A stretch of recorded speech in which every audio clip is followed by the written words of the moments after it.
and welcome to the Champions Way. I am Connor, and I thank you for joining me today. For the past 2 episodes of this podcast, I have spoken about me and my hobbies, my Dungeons & Dragons hobby and my toy collective hobby. But today, I thought it'd be really fun to switch it up a bit and invite someone else on to talk about them. So I invited Sam Cripps, a great friend, as well as my fellow podcast colleague over on Comic Thoughts, to come on to the Champions Way and talk about him. We talked about his time growing up in Tassie, his time in school, the struggles he had with education, of which there were some that I didn't even know about.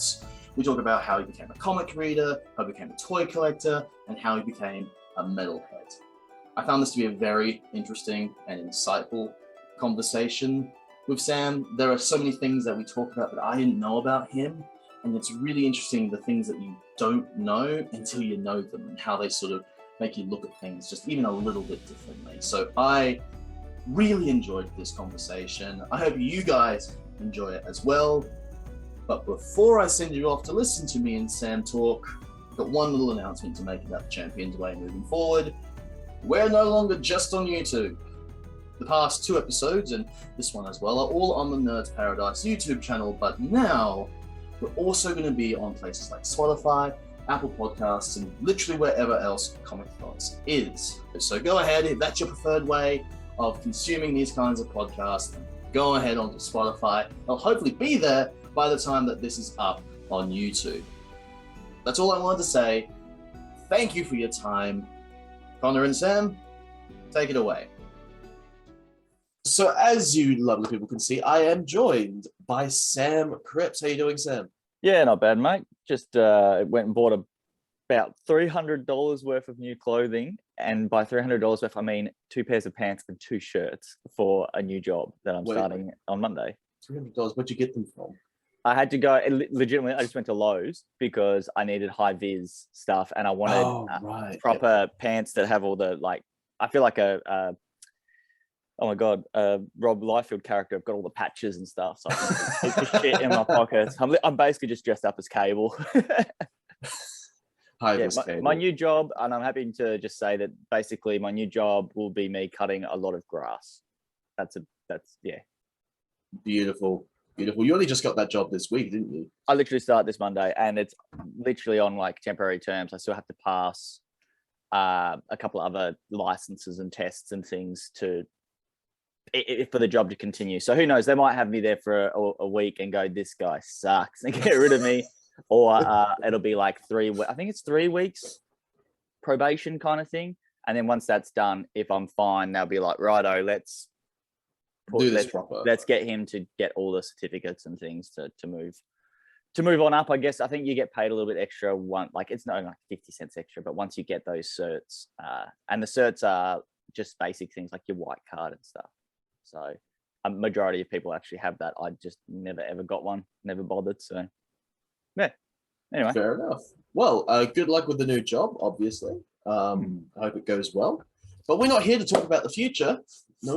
We're actually here to talk about what happened before the future, the past. So we've actually known each other for about 5 years at this point. Oh, I'm glad you know that. I would not be able to tell. we met in early 2017. It would have been about February. I think the first conversation we had was about the Marvel Legends Angela. Was that really the first conversation we actually had? First in person. We talked on the phone about Punisher, about the Mezco Punisher. Okay, yeah. But that first conversation we really had was about that Angela, because you hadn't had it at the time, and you were still trying to get some form of license for your shop to get. Yeah, I couldn't get Legends at the time. I remember that, and I think you did tell me where, and I went and got one. Right? That's how Toys R Us. Yeah, and I went straight there in the morning and just grabbed one off the shelf, I think. Yeah, they had a few there. Yeah, so that was our first real meeting. And in 5 years' time, I've done a podcast with you. I've been to your house. You've been to mine. We've chilled. You've drank. I've watched you drink. So we've spent quite a bit of time together. We've exercised once together. Yeah. Hopefully, we can turn that into at least twice. We've done a live recording kind of once too. Yeah. And yet, despite all that, like, we've done a bunch of things. I feel like every day I find out something new about you. You have lived over 30 years in your life, and I don't think you've had a single uneventful week. Yeah, Based on everything you told me. I don't really sit still, and I didn't sit. I mean, I've got better at sitting still, but even then, I don't sit still for it. Like the longest I sit down probably is for when we do these podcasts. That sounds about right. Yeah. Even when we were out for drinks, you were always trying to find a reason to get up, go get more, go somewhere else. Let's go get food. Let's go do this. Yeah, like when we're having drinks, or when I'm having drinks, I'll sit down and talk to people. But as you very well know, my attention span, and I tend to drift, and I'll start looking over there. And because I'm looking over there, not focusing, that point's gone. And then I'm like, shit, I need another one. And just go and get another one. I can't not have the drink in my hand in big social stuff like that. Yep. Or in pubs. I mean, it's a pub. You got a fucking drink in your hand. But yeah. Sitting at a pub without a drink in my hand is something I had to do for the first time in a very long time this last year, or last year and this year, because of driver's licenses and things. And it is the most difficult and most challenging thing ever.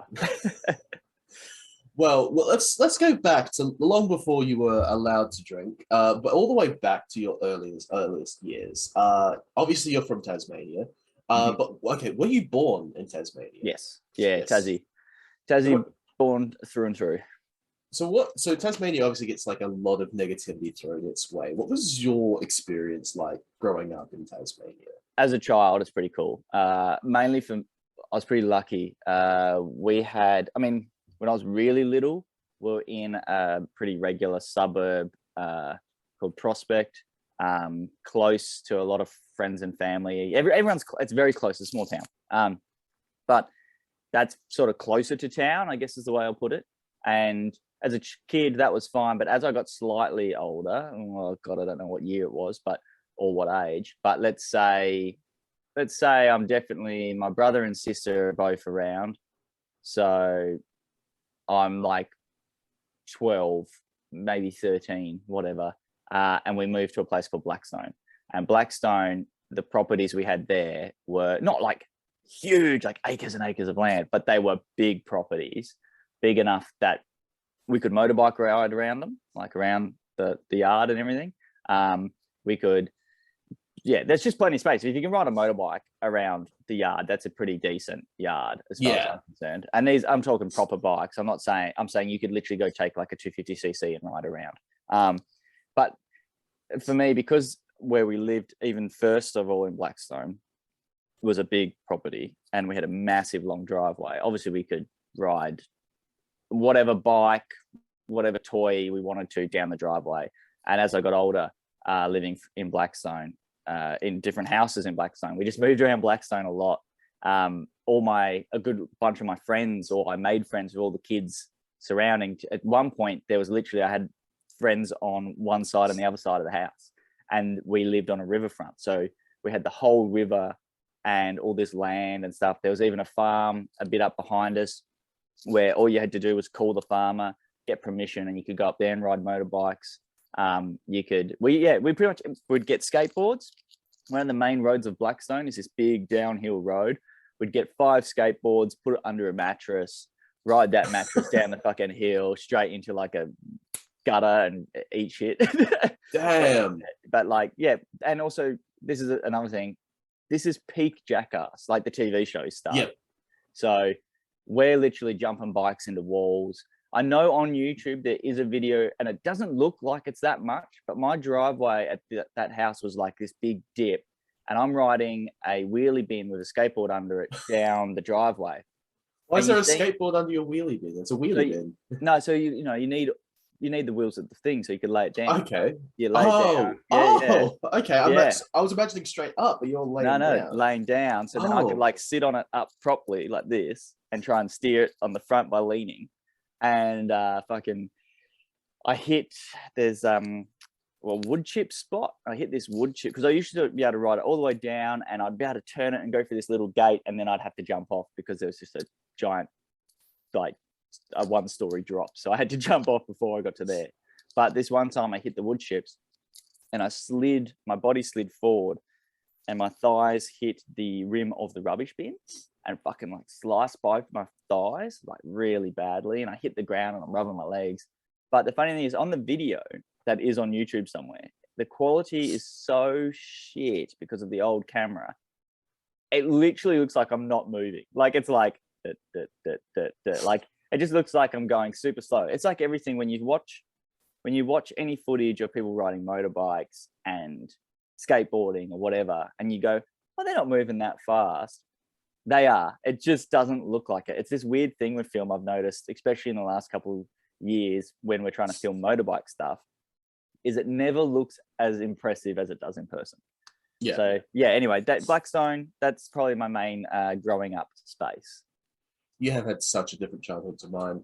I hear some of these things that you do. You told me a few things, and I'm just like, I can't fathom doing that stuff. Like, I hated getting dirty. I hated sands. I hated things like that. I didn't want to do that. I was inside all my life. So like, I'm like the total opposite of you, and it's so bizarre to hear just throwing a mattress on a bunch of skateboards and going down a hill. Like, who came to the idea of doing that? That was your idea? It was all my idea. Yeah, that one was mine. That was mine. And then I convinced my little brother, our neighbor Cameron Jones, his little brother, and our other neighbor Ross, who was deaf, to all jump on the mattress with me and go down the hill, which they weren't so happy about. How they sort of wanted to go from halfway down, but I kept going and taking the mattress all the way. It was a fucking king size mattress. So I'm there like dragging it up the hill.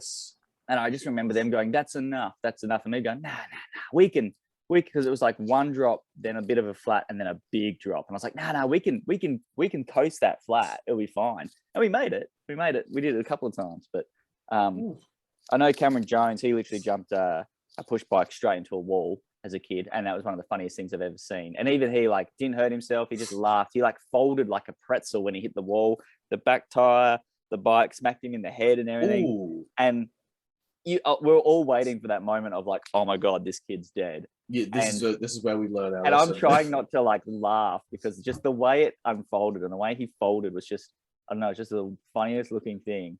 And even he was basically stuck on the wall, and he is laughing. He's like, how does anyone get out of this position? The bike has locked me here. Yeah. And he's laughing. And then we're super excited because we had a little old VHS camera. And we're like, oh my God, we've got this on film. And it was Cameron's younger brother, Brad, who was filming. And I grabbed the camera off Brad. I'm like, because it was my camera. I'm like, oh my God, I can't wait to watch this back. He left the fucking cover on. No. He didn't take the lens cover off. So he just got this black footage, and then all of us being like, like cheering and like so happy, and then sheer disappointment. Oh wow. So I had a PlayStation and Sega and all that stuff. So I did play video games. I was inside a lot. A lot of my friends played Time Splitters, so there was lots of days inside. Me and my mate Jared, who I actually played online with last night, me and him spent lots of time online together as kids, and not online, so in the same room with multi-taps and multiple controllers, and we had age parties and stuff like that. So there's plenty of gaming and stuff happening. I definitely wasn't as good at gaming as the others. I think that is a part of the attention span thing, and also not realizing how much I liked being outside, but hated sports. You're not a big sports guy. You've never spoken about sports. As much as you love to get out in the dirt, you've never mentioned sports, I think, once. I know skateboarding and all that sports. Sports. But like, I did soccer as a kid, and I fucking hated it. I thought all the guys that I played soccer with were just tool bags. I'm not going to lie. I think most of them still kind of are tool bags. I've ran into them one or two visits down, and I don't know, they're just not the kind of people that I like to hang out with. They seem very fake and ungenuine. So just not my cup of tea. I mean, I'm not saying all of them. Some of them have definitely changed, and some of them were nice. There's a couple of guys I remember playing with that when I run into, I still have a good chat with. But there was a core group in this team I was as a kid, and they were just two guys that were just wankers, and they kind of ruined the whole experience for me. So I just, wasn't interested, didn't vibe with it. And it was weird because I do like working as a team and stuff, but fucking soccer just sucked. Was that the only sport you played growing up? I've dabbled in a couple of sports, but not properly. I think that the other two that I did kendo for a while. What was that like? That's good. Our science teacher in high school, he taught us kendo because he was I don't know what the grading system is, but he was up there in the grading system, so he was allowed to teach us. And that was cool. We went and bought all our own gear. And once again, it was me and the guys that would play Age of Empires and video games together. We all went and did that as a group after school. So that was fun because it was like the guys I actually liked hanging out with all did it together. And once again, some of us were good at it, some of us were bad at it. I got terrible wrists, not a lot of strength in those. So once again, like I could do all the movements and I was pretty good at some of the stuff. And like I still know all I remember it all, but I wasn't as strong with it as some of the others, I guess I'll put it. Yeah. I did football, I think, for 1 year. I think everyone has. No, but it's Australian, right? But this is a difference. At school, you have to choose your sport, right? I don't know if that's.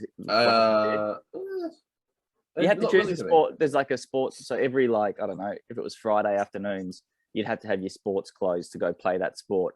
You already do PE during the week, but then you also had to go do your sport. And there was like I think you could choose netball, football. There's like a range of things. And then I know that there was like one.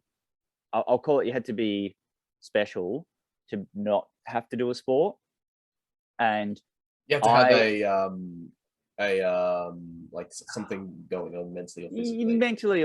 Or physically, a disability. Yeah, pretty much. And that always pissed me off because I always wanted to go and I'd see they'd get to use editing programs and stuff, and I'm like, fuck, I want to do editing. I want to do this shit. But I ended up this kid that really annoyed me.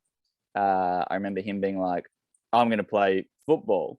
And he said something like, I want to get strong. Literally, I think his words were something like, I'm going to get stronger and I'm going to bully. And he like pointed at me and a couple others. Like he pretty much said it, like, I'm going to bully and pick on you. I'm going to get even stronger than I already am. And so I went up to the teacher and was like, I'm signing up for football. And they're like, why? And I said to the teacher, I'm like, because I'm going to punch that guy in the face. And the teacher was like, Sam. And because I was not an aggro or violent kid, ever. I was very, not timid. I don't know what the right word is. I like doing my thing. I didn't really give a fuck what everyone else was doing. Okay. I was doing my thing. I liked my medal. I had long hair. I like hanging out with certain people, but a prime example, high school finish, right?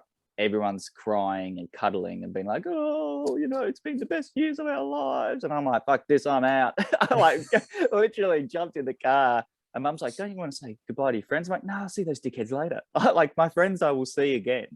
The rest of them, I didn't like them, so I'm not going to stick around and fucking hang out with them. Or like one girl, I remember she was crying. She came to hug me. And I'm literally like, nah, like full like hand out, like, nah, no, thank you. Get walking. Like, you know the people you like. I can absolutely see you, Sam, just being like, they're not my friends for a reason.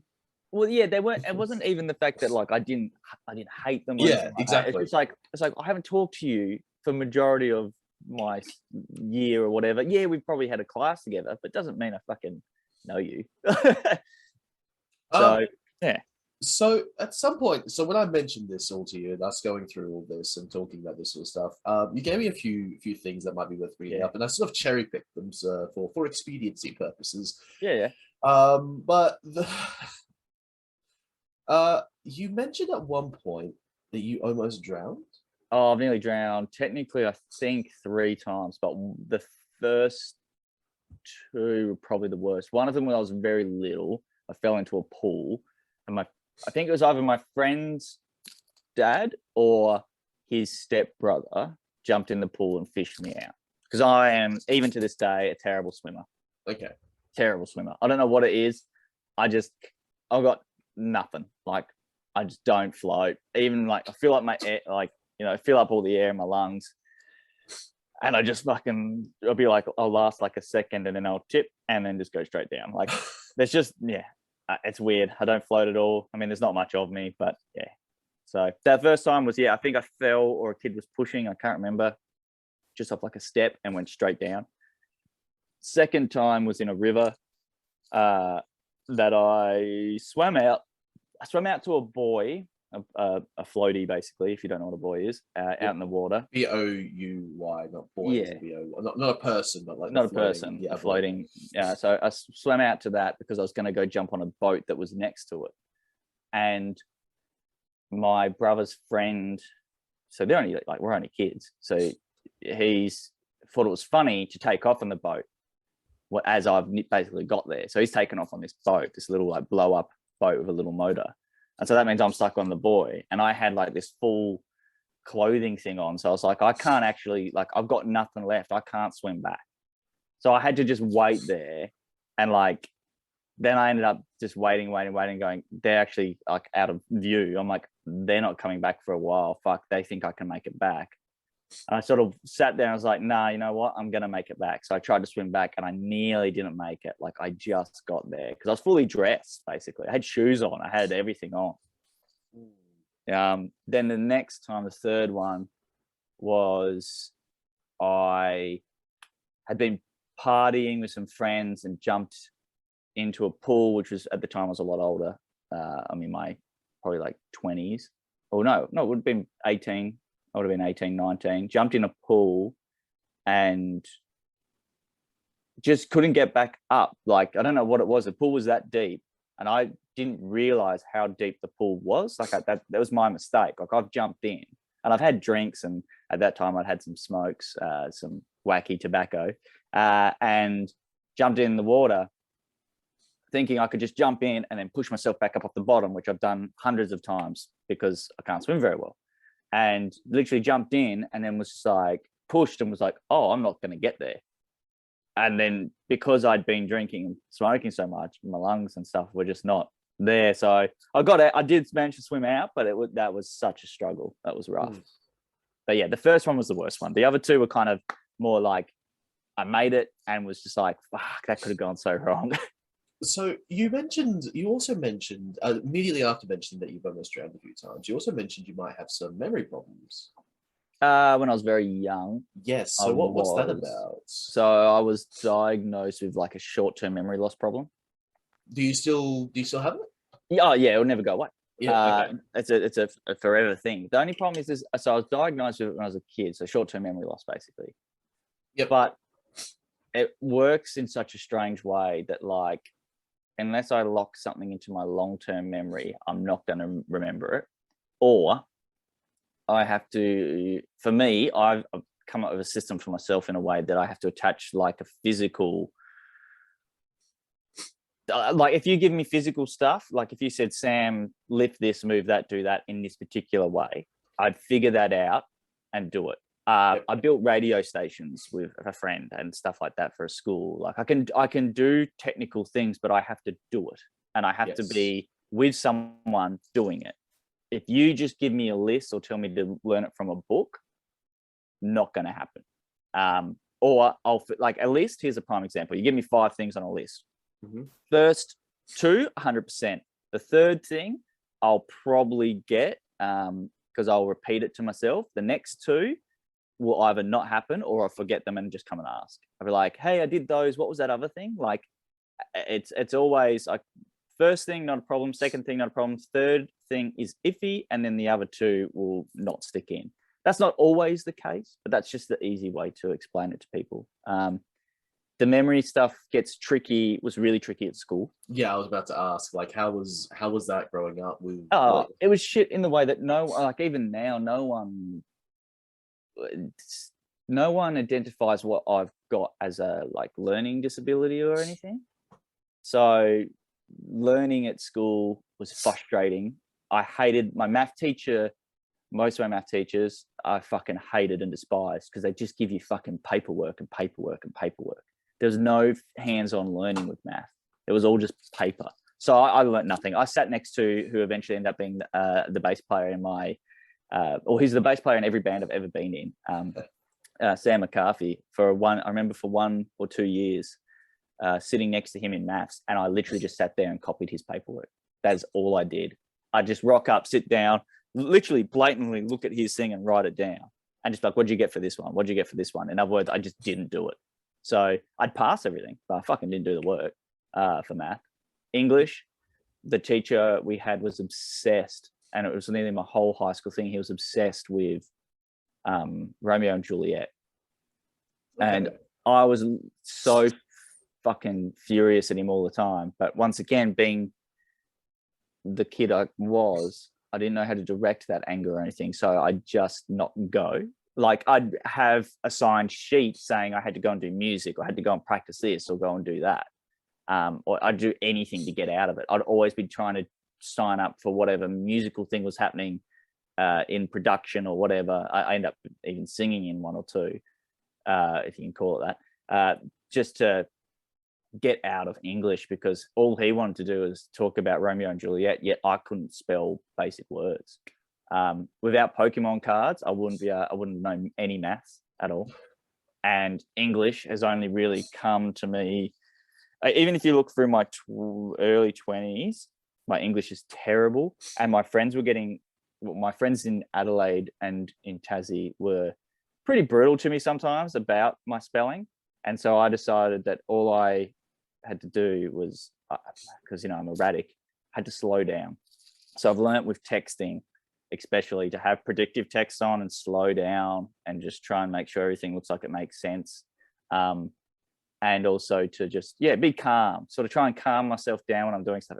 I picked up a pen yesterday for the first time in like 10 years to do some stuff, and like my handwriting skills are terrible. So I admit, like, English, maths, it's just disgusting for me, but I've got them to a level where I can survive.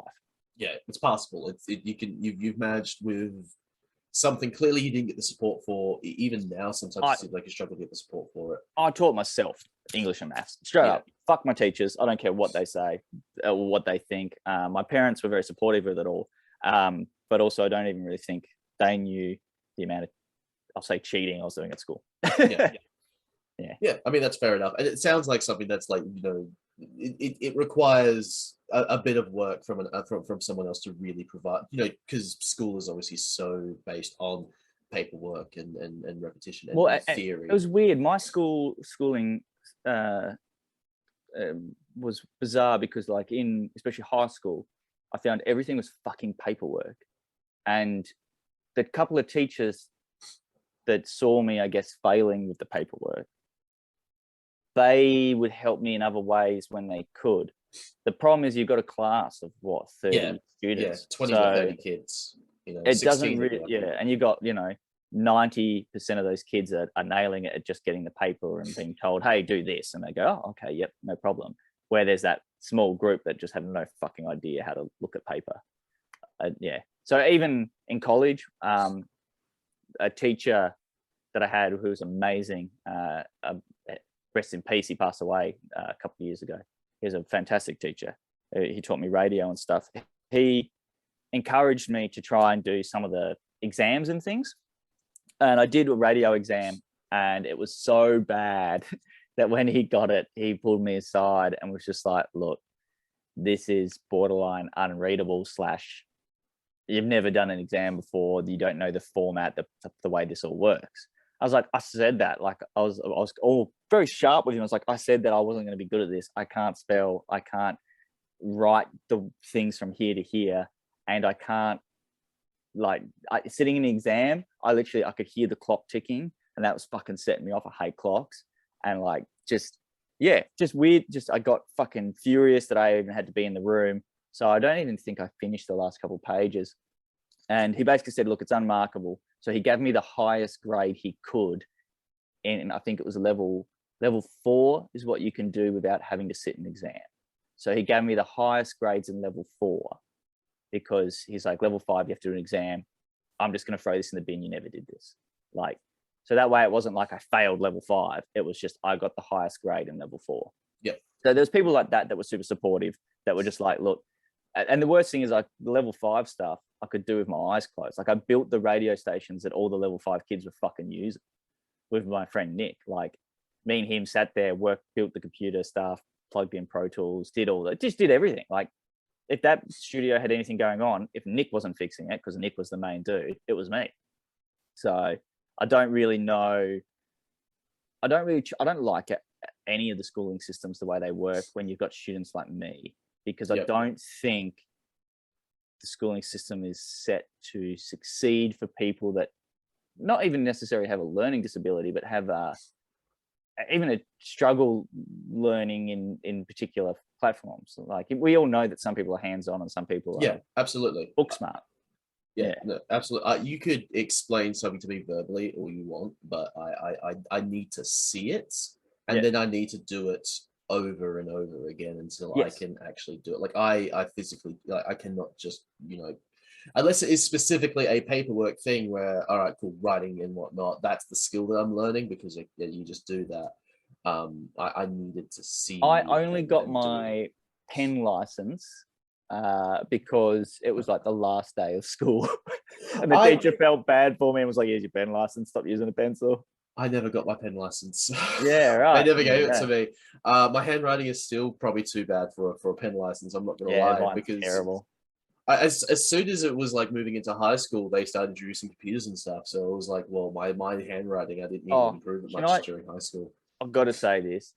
Fuck you, teachers. Fuck all of you. Oh, you never have a calculator in your pocket. Suck my cock.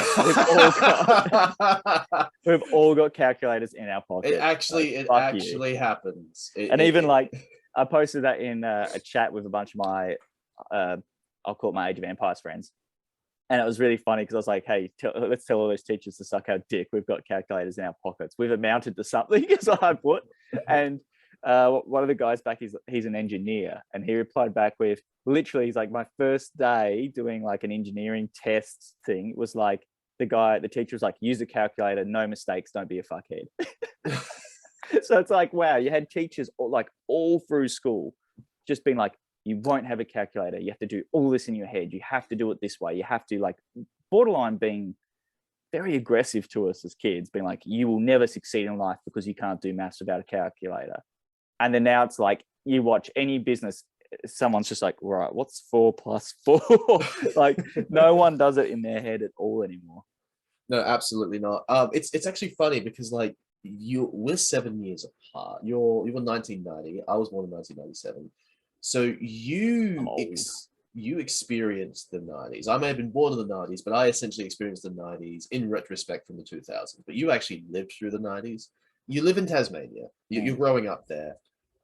What would you say is your first piece of, like, pop culture that you really became a fan of? Like, what was this first dive into being a fan? You know what? I actually think if I'm thinking about collecting, especially, it was probably Michael Jordan basketball. Jordan, like basketball cards. Basketball cards. I've still got 2 folders full of basketball cards that are mine from being a kid. Like, I haven't bought anything since the 90s, so it's all 90s cards. It's all just sitting there because I don't know anything about them. And to be honest, even as a kid, I didn't really know any of the players other than Jordan and Scottie Pippen because they were my favorite. I mean, it's the 90s. They were everyone's favorite. I had Jordan. I've still actually got my original Michael Jordan hat from when I was a little kid. I've got Michael Jordan or Chicago Bull curtains from when I was a kid still. But yeah, I kept all the original Chicago Bull stuff I had as a kid for some reason. And even like clippings from newspapers when he was like doing some of the big dunks with his tongue out. I've got the original clippings from the paper. And I remember, like, thinking about it now, it's so bizarre that Michael Jordan was such a big deal to the point that he was in the newspaper in Launceston.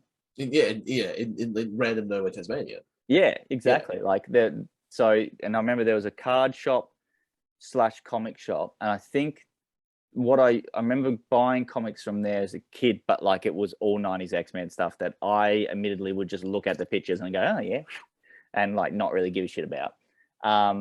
Or I was given Phantom, but I didn't really go for the comic stuff until a bit later. That was way later. But then, like I said, so basketball cards I was into, but that was just for the sheer fact of liking Michael Jordan.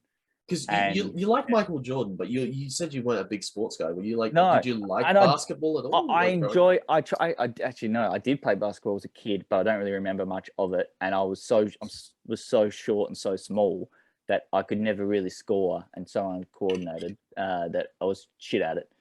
And I also remember just like I like basketball, but like once again, it was weird because I just wasn't good at it. And I think I enjoyed basketball more for the fanfare that there was for Jordan at the time, if that makes sense. Yeah. Like Jordan was just such a epic Yes. that's all. I was just blown away more by like the sheer intensity and celebrityism of him. The star power. Like, Yeah. this was a living legend. Yeah, rather than the actual sport itself. So when I tried to play the sport and was terrible at it, I played it for a little while. I just, yeah, I've got so many trophies that are kind of more like, hey, he tried.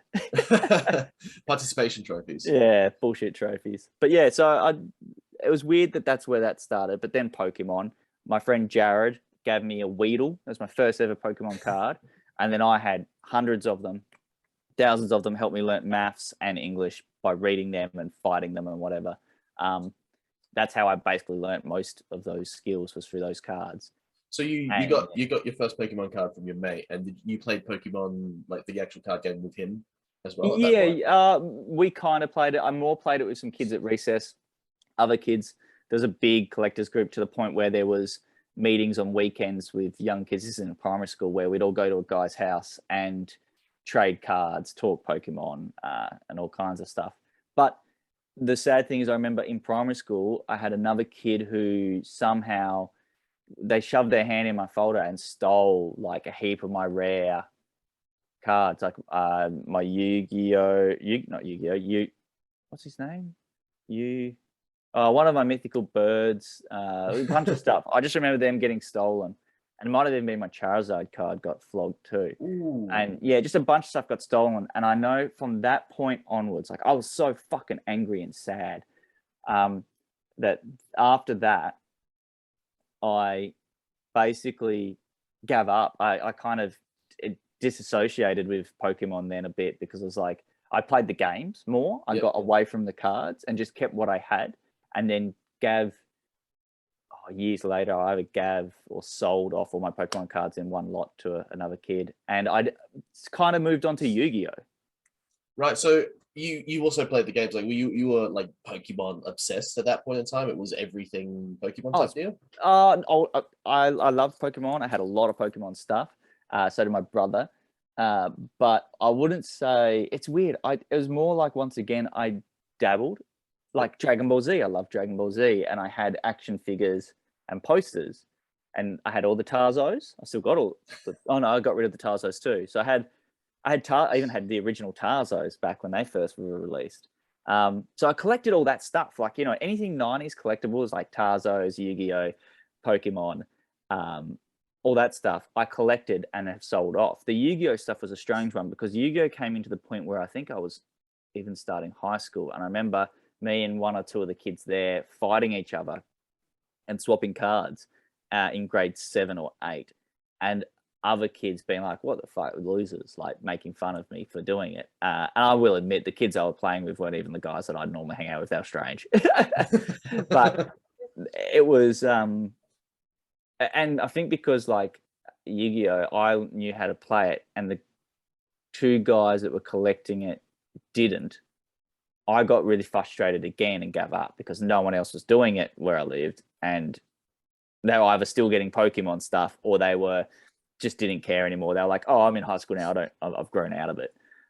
I'm not going to do fun things anymore, because I need to be cool. I know that exact. I tried to do that myself, actually. When I was growing up, I was like, I hit high school.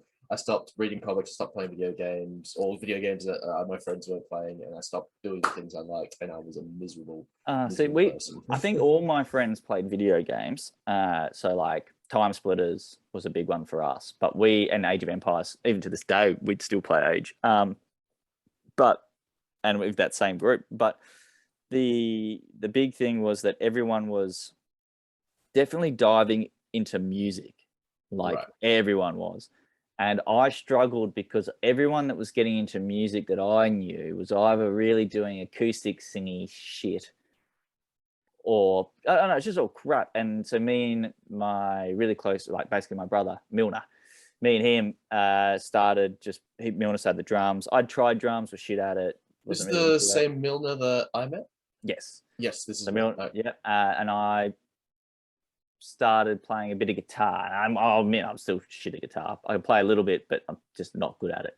I don't have the from here to here. That's the problem. So in high school, I was in bands, and McCarthy joined, who is the bass player who I used to cheat off for maths.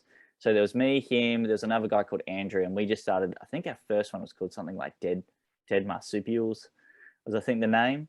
And then we liked that name, and we were just playing kind of really shitty punk covers that me and Andrew played probably better guitar than I did. We just struggled because we're kids. We were fucking shit at playing. And then we changed our name to Lazarus and deliberately spelt it wrong. Because everyone's like, you spelled it wrong. Like, we know. Like, it was just like this weird thing that I had in my head. I was like, it has to be spelt like this to confuse people. And we moved away from doing cover stuff completely. This is still in high school, but it wasn't good. Like, our writing ability was terrible because we all had such different styles. It was too vast. Like, I liked really heavy stuff. McCarthy liked black metal and punk. And the other two guys were kind of into punk, and Milner was into rock. It didn't work. Like, we had fun playing together, but for writing songs, it definitely didn't work. And we weren't great at our instruments. McCarthy was a fantastic bass player. So then me and McCarthy in college, so we've played literally all through high school together in bands. And then in college, me and him are sitting in the hallway. We can hear these two guys playing like death metal stuff in a room. And I was like, oh, that's kind of cool. But we just sat down in the hallway, and McCarthy learnt Gilded Cunt by Cradle of Filth on bass. And I had it playing on this little system thing. And I was literally sitting there like, oh, you little baby god, oh, you little Gilded God, like singing it. And I hadn't actually done any singing before. It was just something I decided to do. I was like, I'm going to try and mimic Danny's voice here. And then this dude, a big curly afro, walks out, and he's like, yo, come do that in this microphone. So I walk in, and McCarthy just heads off. I go into this room, and I'm like screaming, just making up words to this song that they've written. But the bass sounded really weird. And the drummer had like, I think he had dreadlocks at the time. Yeah, big dreadlocks. And he's just like blast beating. And I had never seen a drummer play like this in person, that it was like closer to my age. Yep. And the bass player was doing slap, and it wasn't the right chords and didn't fit in. So he's left the room, and I've literally gone, hold up 1 minute. We're not going to class. And they're like, okay. So I just walked out. I'm like, McCarthy, fucking come here, get in here, stand here, look at this dude, and just play this song. So we just started, and McCarthy just stood there and just looked at him and learnt it. And then that was it. It was like, fuck, do you want to do this again? Yeah, okay, let's do it tomorrow. And the awkward thing is, the other bass player, we never ever told him he wasn't in the band. He just walked past, looked through the window, and saw the four of us playing the song that he just tried to learn to be in this band, and saw McCarthy just nailing it, and just bowed his head and walked away. And then we actually introduced each other, and it was Sam McCarthy, me, Sam Cripps, Sam Locke on guitar, and Nathaniel on drums. So we had three Sams and a Nathaniel. So we ended up Nathaniel's nickname, because I won't lie, he was a garbage person. His name was Dog Shit. And then we just all used our last name. So we had Dog Shit, Cripsy, McCarthy, and Lockie. Oh, okay. Cool. Yeah, and McCarthy, the funny thing is, Dog Shit and Lockie had basically done the same thing me and McCarthy had bands all the way through high school and stuff, and had definitely better writing ability. Like, Lockie's a amazing guitarist and fantastic writing ability, and Nathaniel's maths and drumming was just insane. So they were really good and tight-knit and worked so well together. But I mean, eventually there was falling outs, but to start off with through high school and then into this, they just worked so well together. And then me and McCarthy working so well together, it just kind of worked. And we all at least like heavy music. Right. So that's where I think finally musically I found people that wanted to do what I wanted to do, which was dope. Okay. Well, I have a bit of a question. Going back a bit from here, when was that moment you were like, oh, I'm a middle, like you found this kind of music and went, this is for me? What was that moment? I was a child, man. Nah, not really. I literally would, as a baby, would fall asleep to Sabbath and Joe Satriani and.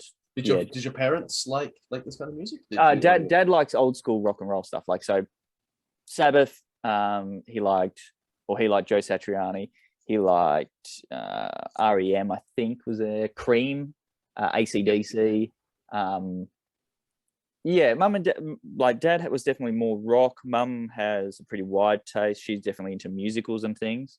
But both my parents just liked music and had music on all the time. So me growing up, my first record I ever bought was the Batman with Seal, Kiss on the Rose on it.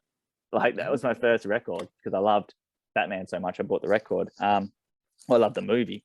And I was listening to Deep Purple constantly as a kid.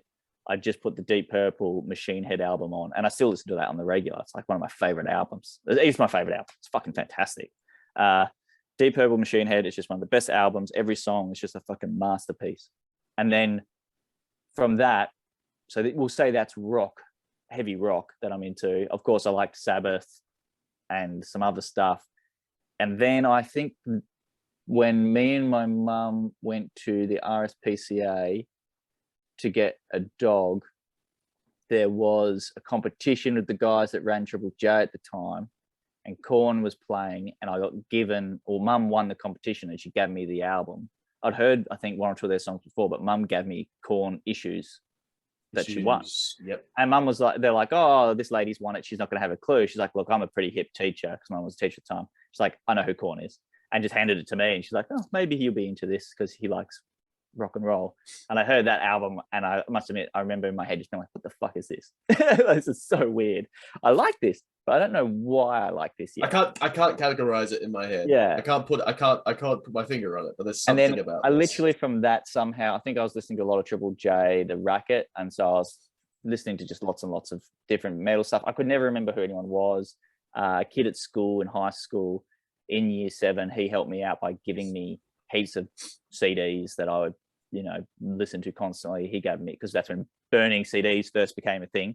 When pirating was the hot thing. Napster was around.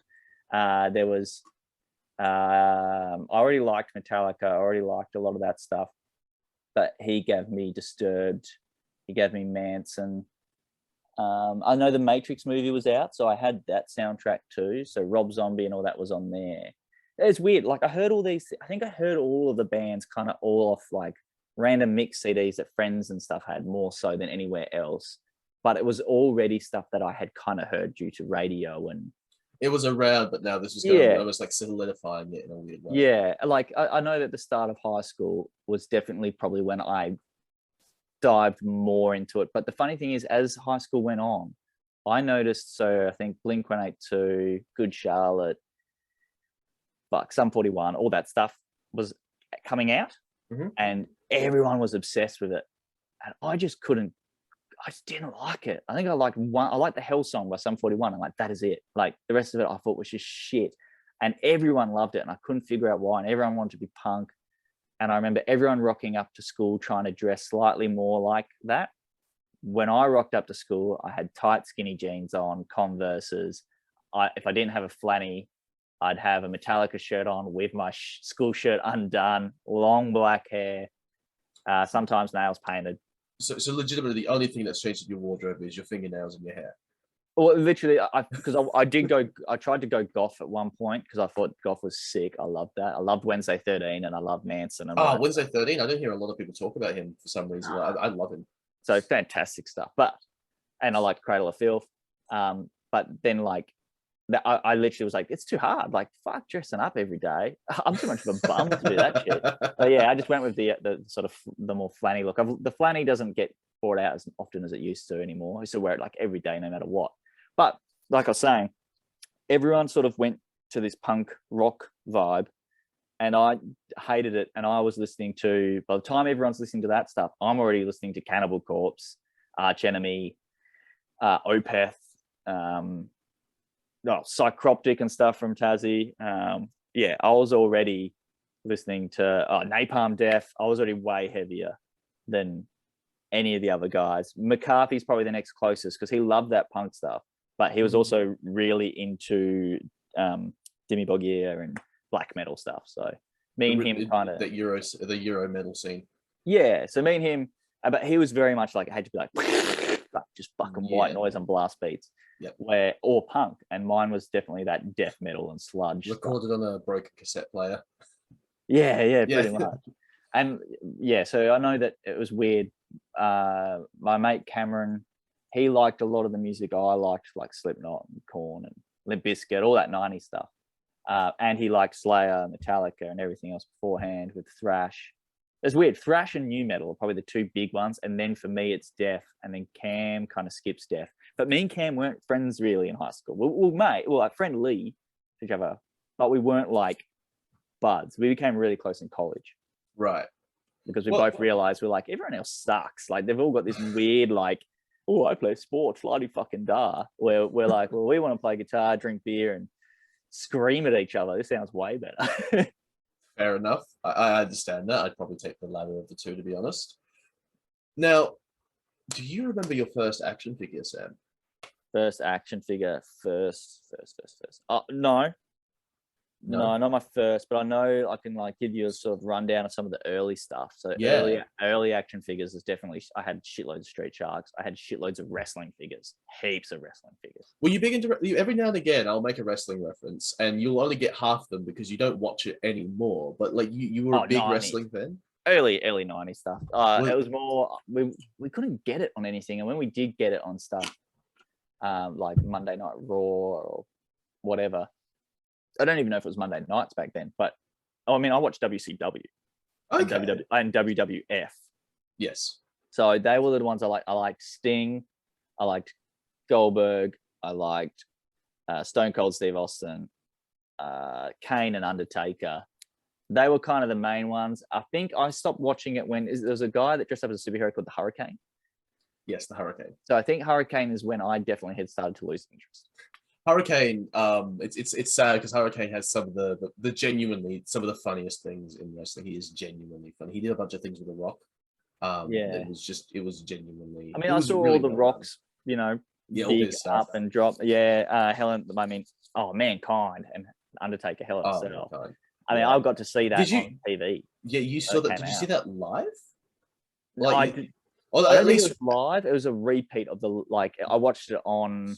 It would have been not Foxtel. It was it was called something else at the time in Tassie. I think it was Ozstar. We had Ozstar, and it was on that, and it was a repeat. And I remember the first time watching it, just being like, "Holy shit!" That man's dead. yeah. He's gone. Him?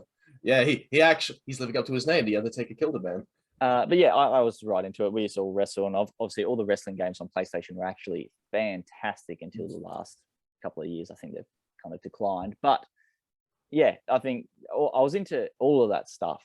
But like I said, you know how you lose interest in certain things. Yeah. The comic stuff stuck with me only, I think, because I got back into comics when I started the band stuff. Yeah. Because the band stuff and me reading comics went hand in hand because we were traveling around so much just in the cars. I just had something, and it was more like I'd hide the comic. Like, it was weird. I never showed any of my friends the comics. Like, most of my mates were like, they didn't realize I wasn't even into comics until I moved here. When I started to dive into it very heavily here, all my comics were kept in stuff under my bed because I had a lift up bed thingy that I could hide them under. So they all just weren't living under there. So I don't think anyone really realized how many I even had or what I was up to. A lot of people had seen me reading them. They'd come over to my little studio I had at the time because I was just like living separately from the house and the studio. Yep. So we'd play. We'd just get drunk up there or smoke a lot and do dumb shit. But we'd there'd always be people coming over and I'd be like laying in bed reading a comic and then just they'd be there, oh, hey man, and then like throw the comic aside because at that stage I wasn't like careful with them, I guess. You weren't key collecting, you weren't aware of how they were anything. Yeah, and as a kid I still read comics, don't get me wrong. Like I've got comics from when I was a child, but I did like typical thing, cut them up, ruin them. Put them on books, all that stuff. Draw on them and stuff like that, yeah. Yeah, you cut them up and laminate them to my school folders. Not thinking about the future, not caring, because it doesn't really matter, you're a kid. Well, you mentioned another thing. I know you said you would rather do a much deeper dive when you finally had them in hand, but I feel like we would be not covering all our bases if we didn't at least mention a little bit Street Sharks. Street Sharks are dope. You are, I don't want to say you're obsessed with them, but you do like them quite a bit. Yeah, I think they're one of the coolest toy lines that were ever made. I actually, to be honest, if I had to pick the best toy line ever made, I'd pick Street Shark. Really? And That's why you like them. the reason I picked them is the quality of the toy. Like, it is such a, I've still got all mine from being a kid, and I played with them in the bath, outside, threw them around. Yeah, they've got scuffs and marks on them, but they're still solid. Like, it's not like all the, like, I definitely had He-Man toys and stuff. I didn't like He-Man, and I'm still not really into He-Man. I've got a more appreciation for it now. But like, all those toys I had as a kid would get more damaged. I managed to look after most of my toys from being a kid, and I made a mistake of selling a lot of them, unfortunately, as we all do. But the stuff I always remember is like just the sheer crazy amount I'd play with Street Sharks, and I've still got them, and they're fine. You know what I mean? Like, that's what blows my mind. The show I loved as a kid, was obsessed with it. Was it toy or show first for you? I think it was show. Ooh, it might even be the same time. I don't know. It just kind of happened all at once. Yeah, I mean, I was so young. I don't remember. I think 95 or something. So I've had them since I was like 5 or 6 years old. Most of those toys. So yeah, I don't know. Sharks. They've got hard plastic legs, were the original ones, hard plastic legs, and then the torso for most of them, and the body and the jaws and everything, they're a soft plastic. So normally you see that stuff deteriorate, especially with shitty toys now. But these have lasted forever. Like, they just don't, they haven't 30 years. Yeah, 30 years of not deteriorating. Wow. It's fucking insane. And like, if you look at any other toy that had soft plastics and things, most of them melt, collapse, have folded in, disintegrated. But yeah, I think Street Sharks, their value of Street Sharks has gone up a lot, because obviously everyone my age wants them now, and stuff, which sucks for me because I've been trying to get a lot of them beforehand. I'm missing a handful, but not many. I should have nearly a full collection. But yeah, it's fucking, it's good. I'm glad people love them again, but I kind of want to re-release. There's been lots of mentions in Street Sharks in the last couple of years by companies and people in companies, but no one's been game enough to do them. And I think the big problem is the sheer size and quality. I don't think they can do that now. If you can't match what they did back then people aren't going to go for it. So they did that new the new Mattel adult line one that I got, and they're all hard plastic. They're the designer ones, and admittedly I like one of them. The other two are a bit iffy. Like, I think they're kind of shit, but at the same time I bought them because I was like, if this does well, then they might make more. But they are all hard plastic, and that makes me sad. I love the old soft rubber, soft goods. Yeah, which I don't know if we'll ever see that again in toys properly, just because price. You mentioned you read comics as a kid. You mentioned you read comics all through, when you got back into music. I pretty much never stopped reading comics. It's just that I wouldn't call myself a collector properly until, even I'll say, when I got to Adelaide and I got waterlogged comics and stuff destroyed when I moved here. After that, that's when I was like, nah, fuck it. I went all in. And I had a comic shop because all the ones in Tassie had closed at the time. All the ones near me in Launceston were shut down. I think there was one left in Hobart. I think there's only still one left in Hobart, but everything was dead in the water in Launceston. There's no trading card stores, no comic shops, nothing. There was a place called, there was one shop that sold some of that stuff, but it was just like trades. And so that was all their books. So you're being prepared for life in Adelaide is what you're telling me. Yeah, well, it was funny because like I think the first day I got here, the first day I got here was actually at night time. I went straight to a pub, but the Monday or whatever, the first Monday I was here, I remember going into town and just walking around and finding all the comic shops. And like, I searched them on my phone and was like, where the fuck are these places? When was this? What year would this have been? I can't remember how long I've been here. I think it's over 10 years I've been here now. Okay. So you came here when you were about a teenager or an adult? 21. So about 11 years ago. About 11 years ago. That sounds about right. Yeah, so that would have been what, 2011? Something like that, probably. Yeah. Okay. Yeah. Yeah. It's very loosely around then. And then pretty much I remember going into Adelaide Comic Centre. There was a guy called Adam working at the time who was obsessed with Punisher, and me and him hit it off pretty quickly. And then I was shopping there. That's when they were in the big store, yes, right? And I would be there. I was that guy every Thursday morning. I was there annoying the hell out of them, being like, "Where's the shipment?" I was that guy. Okay, well, so how did you get into comics? Like, what was it? Is it just happened, or was Oh, there dad, an my inciting dad moment? had comics, but like he didn't collect them or anything. He enjoyed reading them. He used to read a lot of Star Trek comics, Okay. and he basically gave me, when I was a kid, he gave me Star Trek and a bunch of stuff. And I know the death of Robin was in there, and I remember going through those books later on. So I bought comics since. I used to just buy them from newsagents or whatever. I'd see them a comic and just go, oh, fuck it, and like, be Batman 6010 completely. Like I'd have no idea what's going on, but I just grab it and read it. But I had Death in the Family, and I remember reading that and just being like, holy fucking shit, this is amazing. Like this is brutal as fuck. I want more.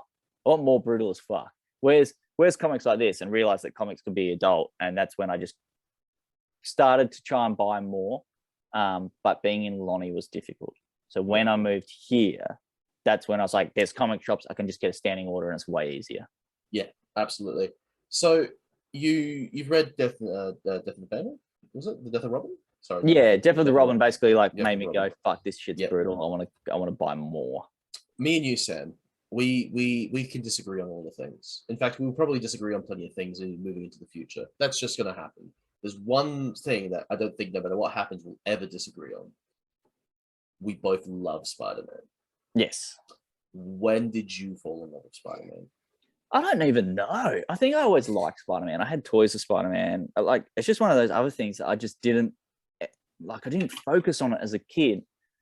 But as I got older, I realized how much Spidey stuff I had, if that makes sense, or how much I just generally enjoyed it. And I know that I had Spider-Man #1, Sam Raimi's one, that film on VHS and on DVD, because DVD had become a thing.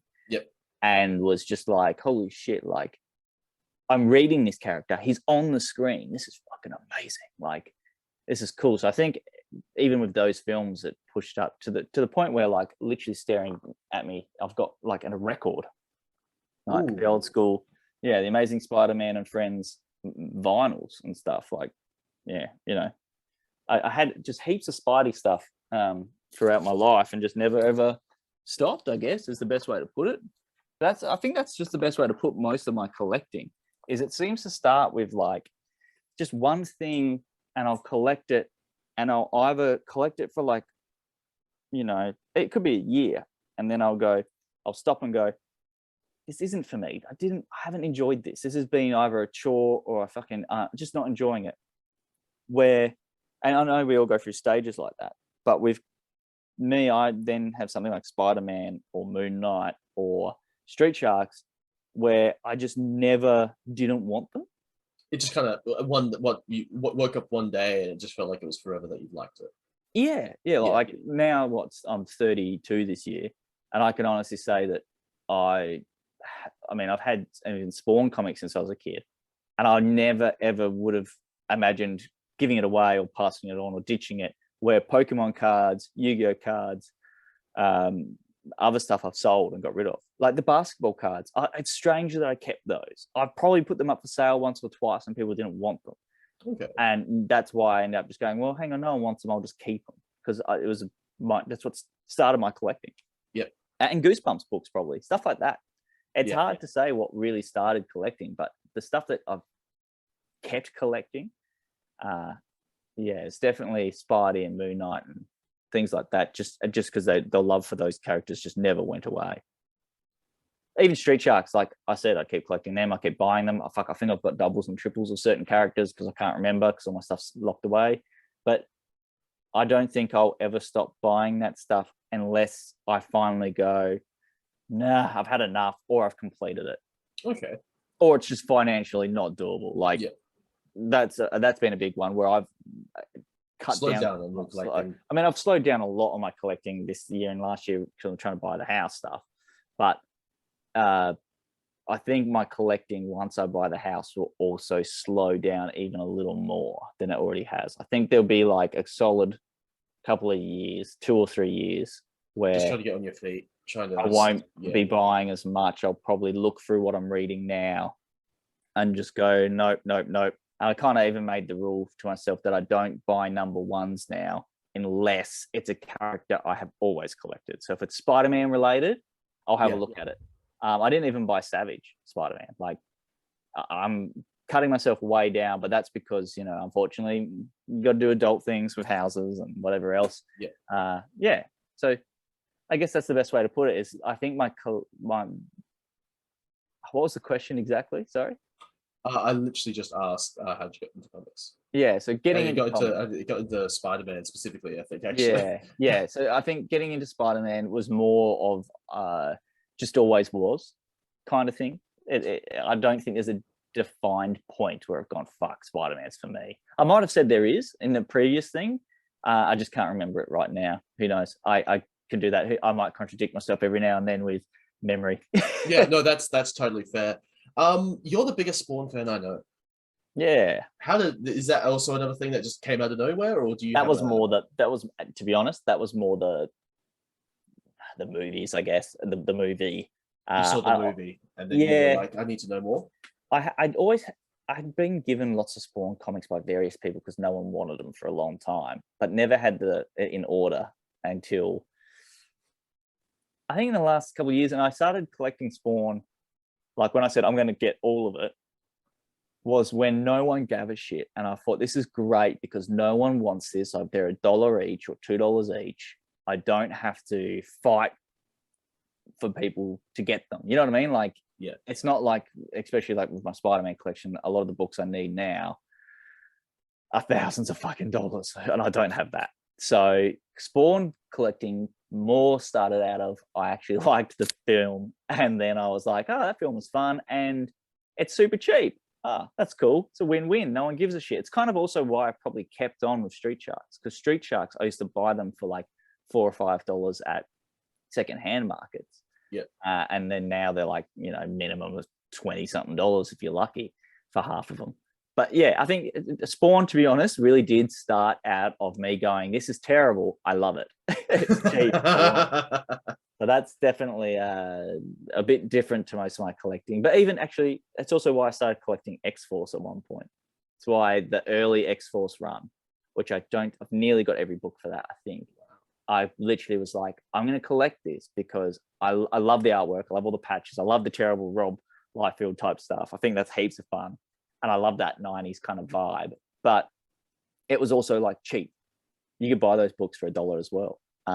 So, and I used to read them as a kid. Like, I'd get big packs when the comic shops closed down in Tasmania. My nan would take me to Chicken Feed and they'd sell packs of comics for $10. And usually there'd be X-Force, X-Man. It's just all 90s stuff. And so that's where I think most of my comics were actually collected from when I was younger. Okay. Chicken Feed, of all places, which is basically the $2 store. So those X-Force comics, those had to have gone up a little bit in value, given that like a bunch of X-Force stuff has happened. They have, but they're still not that expensive. X-Force is probably still one of the cheap, because in the 90s everything was overprinted. So there's a couple that probably sit at maybe $20. I don't think there's anything much higher. But yeah, it's X-Force is still possibly one of the cheapest things I'm trying to finish off. But I haven't, like I said, in the last couple of years, not really been focusing on it. Get in there before Marvel Studios finally does the X-Force movie. Basically, the last 3 years, I'll say the last 3 years, I haven't focused on my collecting as much. No, I'll say 2 years, because the year before that, I wasn't focusing and ended up buying some of the biggest books I ever bought. But yeah, it's just, but that was more like a coincidental where someone messaged me and goes, hey, dude, I've got Amazing Spider-Man #3. And I'm like, fuck. Yeah. Like, yo, dude, I've got this first appearance of Moon Knight. And he was, and they were willing to do payment plans and stuff. I actually bought the first appearance of Moon Knight and things while I was traveling overseas. And so I was being cheeky and just putting money aside each week and just sending it to this person who then sent me all the books once I finished paying and got back from being overseas. Fair enough. I like that. Well done. Yeah. Good hustle. Thank you. So Moon Knight obviously is another character you're huge on, but you've already said that you sort of it just kind of happened one day. Well, Moon Knight was in Spider-Man. There's a sidekick story, and I liked the sidekick story, and I collected all of that just to read it. And then I just went from there, basically, with Moon Knight. He was just always, he just seemed weird. And then when I'll say, I think it was Bendis kind of really introduced the fact that he was insane properly. I think it was Bendis. Maybe I'm getting it. I would have no idea. I fucking can't remember now. I literally can't remember now who wrote it, and I was literally talking about it yesterday. My brain is definitely switching off. Yeah, whoever wrote, there was a particular line where it basically goes, it shows that he's crazy properly for the first time. And that's when I was like, I really liked the character. And then I was like, oh, wow, okay, this is way cool. I see where they're going with this. Well, you thought the character was way cooler enough that you wrote an entire piece on Moon Knight. This kind of threw me off. A couple of weeks ago, you mentioned you wrote it for you wrote this entire article piece on Moon Knight. You want to... I did I can't remember what it's called. I did a course online that ended up getting me, I think I was technically meant to get, hang on, I'll just start like this. Basically, it was about superheroes and you could study stuff to do with superheroes and you kind of had to choose your own topic to a certain extent, but it had to be with pop culture today. And so I used Moon Knight as an example for mental health and for religion in comics, and did this big, I'll call it a thesis, on Moon Knight and religion and mental health within comics, and it got submitted into the Smithsonian and accepted, and now it's in the Smithsonian as a part of the research and everything there to do with characters and Marvel and all that. And from that, I technically got I was meant to get what are those? What's digital content that only you can access kind of thing? Is it FT? Those that everyone's obsessed with now. Oh, an NFT? So basically, before any of that was anyone gave a shit, I have some, but it's signed by Stan Lee and other artists and people as well. That is artwork and things that was made if you passed this certificate for superheroes and stuff. And yeah, I passed it, and technically I had all that stuff sent to me, but I could never get it to work and never access it. So I passed, I got the certificate, I've printed that out, I put that somewhere. I think I had it framed because it's kind of cool, but yeah, it's kind of weird. I did it and then fucking hated it. It was a weird course. I'm not going to lie. I wouldn't actually recommend it to anyone, but okay, yeah, I did it. So I got my name in the Smithsonian somewhere. So I'm just assuming that if anyone ever decided to look me up, I'd be there probably. Awesome. And so that entire thing was discussing mental health and because you talked a little bit about this, the relationship between like religion and characters. There's a lot to do with religion and stuff, and how I'm not a fan of religion. So it was kind of using that and my point of views with how Moon Knight and comics take religion and use it, and how DC is a prime example of just using gods that are fucking well known throughout history of stuff. And yeah, there's a lot. It's so much to go into that I kind of can't. From not being able to finish math class and do an exam to having an entire article submitted to the Smithsonian, you must have did something right, Sam. Yeah, I didn't listen to my teachers. That's the lesson. Don't listen. No. Yeah, they're fucking naysayers, man. I'll say this: my generation's pretty unlucky in this one way. Especially for me, we've had more technology released than any other generation yet. Like, we're still the longest than the most. We've had vinyl, tape, blah blah blah, VHS, DVD, CD, and all the other thousands, MP3. Streaming, like all this stuff. Like, we've had more technology advances in my lifetime than nearly any other age bracket before. It's more than triple or quadruplicate what our fathers would have been through. Yeah, it's insane. Yeah. And then on top of that, my age group especially were told constantly things like, if you don't work hard and physically hard, you're never going to make any money. We're constantly told not to pursue music, comics, toys, anything as a career. Constantly told you can't make money doing things this way. Film editing and all that was basically like, unless you were going to be working for the Southern Cross doing certain things and stuff like that in TV, you would never make it, especially because you're in Australia, not in America. So all through, my younger days, and even in my college days, people just constantly being like, you will never be successful in these areas, just constantly. And then the generation below us is literally like, oh, I'll put something on YouTube, I have 20 million subscribers, and now I'm famous. Like, if only that's how it went. I know, but you know what I mean. That's literally how like the right. So my generation was stuck between work hard and the right time, right place. So it was you very didn't bizarre. quite have the access to technology that we do. No, and we were slightly too old, I think, for the most part, for us to go viral, kind of thing. You know what I mean? Like to have that kind of exposure. It was all very quite young people. Like even when I was 20, the people blowing up on social media were like 15 and 16 and shit. So it's like that weird gap that just never, each way didn't work out. So I know that like most of my generation do work on sort of both sides of the fence, and it's really weird to see where everyone kind of ends up. You're in a weird transitional period. Yeah, and I've worked in both fields. I've done TV, audio, visual, sound. Then I've also swapped that because the hours suck into doing like labor work. So I mean, you're the VHS generation, is what you are. Yeah, pretty much. VHS. You watch that die. Well, I mean, that's how I used to watch the Jackass TV series. I used to have to get people to swap VHSs with me. I had tapes. Like tape music. Had to use to put a tape in to try and record yourself playing with one microphone that might work through a really cable like the size of your head.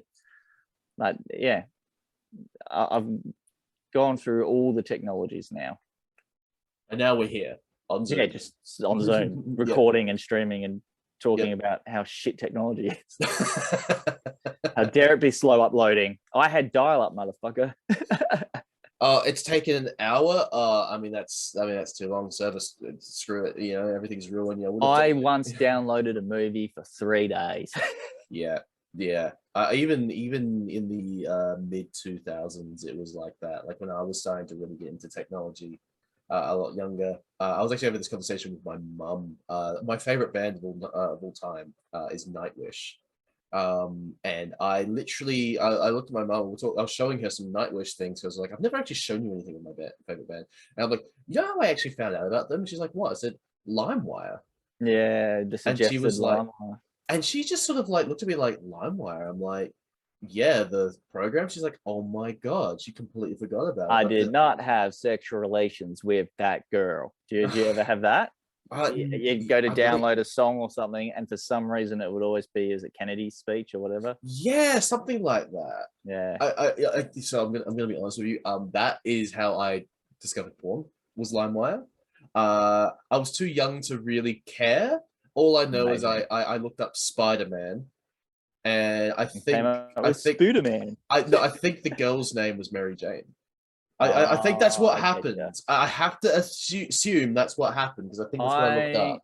Know that there's a kind of the same thing, but not exactly. But I think it still exists. There was a page or a group called Nibblies or something like that. But you'd be able to go to their site. You could copy the link of their video or the name of the people in the video, and you could put it into LimeWire, and then it would download their things. But I actually I got given a computer, and when I went through this computer from a family friend, they thought they'd cleaned everything out, but forgot to do the unhide folders thing. So I went into I didn't think anything would show up, so I clicked on hidden folders just in case, and all of a sudden there was this one hidden folder. I went into it, and it was just full of porn. I was like, wow. As a I don't know, maybe 15, 16-year-old male, I was like, yes. See, I think I was like 8 or 9. Damn, that's young, man. Yeah, LimeWire, because I literally was like, I called my mom and I was like, what is this? And she's like, you're not quite old enough to know yet. And I'm like, okay. Hey. She's like, can you get rid of it? I'm like, I'll get rid of it, because I didn't care. I didn't know what they were doing and why they were doing it. I hadn't had sex ed yet. I hadn't had it explained. I hadn't hit puberty. It's funny. I came across porn and my favorite band of all time through LimeWire. That's crazy, because I saw Nightwish on. Nightwish would have been on. I was well and truly already playing in bands and stuff, so Nightwish was probably on Rage. If I didn't see it on Rage, it would have been just on a CD or something. I remember seeing the film clip. Fuck, I remember when YouTube started. I actually also remember when YouTube started, just simply because what I did. I watched the Yu-Gi-Oh! Abridged series as it was coming out. Yeah, right. The original by Little Karibo. I remember watching it as it was coming out, and I remember not really caring that much. Like the swear words didn't shock me because my nan gave me when I was 5 years old. She gave me a burned, so not an official. She burned it, a burned copy of Team America when I was 5 years old, thinking, "Oh, this is gonna be a cool puppet thing for him to watch." She's done that to me a few times where she's seen something she thought, "Oh, this would be cool for Connor to watch." It turns out to be like violent, brutal, full of swears. I used to watch on SBS late at night. I'd stay up to watch all the anime stuff on there. That's the only place I could get it. So I'd watch Bubblegum Crisis was one. I fucking can't even remember. There's heaps on there. There was a 3 or 4. Ninja Scroll might have been showed. Okay. And all the films. Oh, I can't think of his name. He did Porco Rosso. All the animated films that everyone's obsessed with now. Oh, Studio Ghibli? Yeah, Studio Ghibli stuff was all played through SBS late at night. And I remember a guy that was at a random, like I was a kid and was at a party, and he had a Hawaiian shirt that had Goku on it. And I was like, holy shit, that is so cool. And he was like, oh, well, just make sure that you actually tune in tonight. They're doing like the whole season of Dragon Ball Z over the next 3 days from this hour to this hour. And I was like, oh my God. So I would not go to bed. I'd just be sitting there like doing this. And even my dad would be like, you need to go to bed. I'm like, no, Goku's totally going to defeat Frieza this time. Like trying to stay up. Oh, trying to watch the whole Goku Frieza fight when you're a kid from start to finish. That would take original uncut Dragon Ball Z. My God, yeah, that would be forever. Yeah. So I've watched all of Dragon Ball, all of Dragon Ball Z, and all of GT. No Super. You watched the Super movie finally. I watched the Broly Super movie recently. Yes. Yes. Which I my God, that the fight, the final fight. I was like, here we go. I think I might still have a copy somewhere. The best Dragon Ball Z film is, my opinion, is Lord Slug. Really? Because listen to the soundtrack. Okay, you know what? Now that you've said that, I understand why you've gone with the soundtrack. Yes, because it's literally Disturbed, Slipknot, Drowning Pool, Marilyn Manson. It's really weird. I think it was like the third movie onwards, which was like Tree of Might. I think it was like Tree of Might, and then Lord Slug, and then the cooler movies, and Broly. They literally, I think when they were dubbing him, they were like, we need to make this more Americanized. So they added American metal. They added in a bunch of metal. Like, everyone associates, there's a particular Pantera song that everyone sort of calls Broly's theme. What's it called? Was it Walk? No, it was something of Soul. I can't remember now. Something like that. But yeah, no, it's really funny. To sort of look back at that and go, wow, it doesn't feel out of place, but also it both feels totally right for Dragon Ball Z, but also feels totally weird for Dragon Ball as a franchise at the same time. I'm pretty keen to see when you interview Ashraf how different his answers are to mine. Oh, they're going to be so different. I mean, I'm very curious to know what his life growing up was like. I expect less skateboard mattresses. I do too, somehow. Significantly less skateboard mattresses. Who knows? Maybe he'll shock us and have more skateboard mattresses. You have to ask him about his interaction with police, though, because that's always fun. Oh, that's always that's going to be a fun topic. Yes. How are we doing for time? I don't know. What we're doing is we are good. Dude, this is my podcast. I genuinely, I don't think time constraints are as much of a problem here. Okay. But we're good. I think we've covered just about everything we could cover. There's still so much more. There's still so much. The amount of dumb shit I've done is just insane. There's a bunch of things that you gave me that we haven't even touched yet because of like the amount of questions I had that I really wanted to get to. There's so much. So I'm like, look, I'm going to ask just a couple of things. There's so much more. We could always do a part 2. Yeah. Fuck. Someone should just write my memoirs. If you ever do an autobiography, I think it's going to be an incredibly interesting read. God, this sheer amount of jumping over fences drunk and like just crashing, jumping cars, jumping off roofs of cars while they're moving, fucking putting crabs all through a mate's car. So his car stank for days. He even had them in the fuel tank. I'll put them everywhere. I have questions, but I feel like here's a good one. I got one more just before we go. So we're driving. we're driving, we've been camping and stuff, and this is the same trip where I put crabs all through this guy's car and stuff. So he's behind us, and this guy had been kind of annoying me during the trip. I'll put it this way, he's just been a little bitch, just a sook. So, and I struggle with that when someone's just being like, I think we had to buy a lighter at one stage, and he's the kind of guy that like, we're like, can you just grab the lighter, mate? He went in, came back out and goes, right, so who's got the 50 cents to pay me back? 50 cents. Like, what the fuck, dude? 50 cents. It's like, we're gonna light the fire for you to eat food too, man. Like, that just means we don't have to sit there rubbing sticks together, you dumbass. Like, fucking insane. So that's the kind of guy he was being on this trip. And I legitimately got like this big thing of toilet paper and put it in a plastic bag and squeezed a whole tube of toothpaste into it and just like got it all nice and gross and congealed in this ball, then opened it up, like used the bag as a glove and just went like that behind out the car window, and it went bang, splattered all across his window.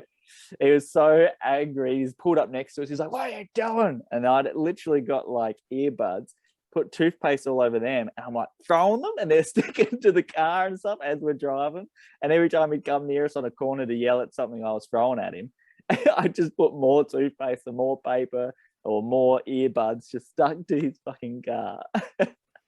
My God, that would have been a hell of a time having to clean that. Yeah, it would have sucked. I was so happy he wasn't coming back to the It was so much. Oh, that's a bridge burned if I've ever heard one. No, I mean, him are still very close friends. Really? I even went to his wedding and everything. So yeah. Oh wow. Oh, that's great. Yeah. Oh, I love that. Well, thank you for your time, Sam. This has been a very insightful discussion. Something different. Yeah, I don't think me and you have ever sat down and just had a talk like this ever. Talking about myself is weird, but yeah. I imagine it is quite, especially when someone's questioning you about it. But like me and Ashraf have sat down for. I don't think it's ever been just me and you, because Ashraf always shown up for Comic Thoughts. Yes, that is true. True. This is literally the first time it's just me and you. Yeah. So Champions Way interview number 1 done. Yeah, number 1. We'll see how we go moving forward. This will always be an easy out if I can't figure out another thing to do. There you go. There's the caption for you. Yeah, there's the screenshot thing. There you go. That'll do. Nicely done. All right, love that. All right. Thanks for your time, Sam. Oh, good, Connor. All of you, if you like that, you know what to do. It's YouTube. It's been around long enough. You know what the buttons are down there. You know what will help us. It'll help feed my ego. It'll help feed his family. Yeah, his family. Where are you going to be? I'm reversed. I fucking don't know. Yeah, when you do Zoom, I'm reversed. I'm underneath you on mine because I've got it. Oh, okay, well, on mine, I think so. I'm going to be reversed, so you'd be there. And my camera's here, so there we go. That guy, help feed his family and my ego. Do what you need to down there. Let your friends know. Also, hopefully, when this goes up on YouTube, this will also be up on the Spotify's, because I got permission. I got permission from you guys to do it, and you can listen to it. You get your big boy pants. Yeah. Oh, yeah. I love my big boy pants. They actually fit me. All right. Take care, everyone.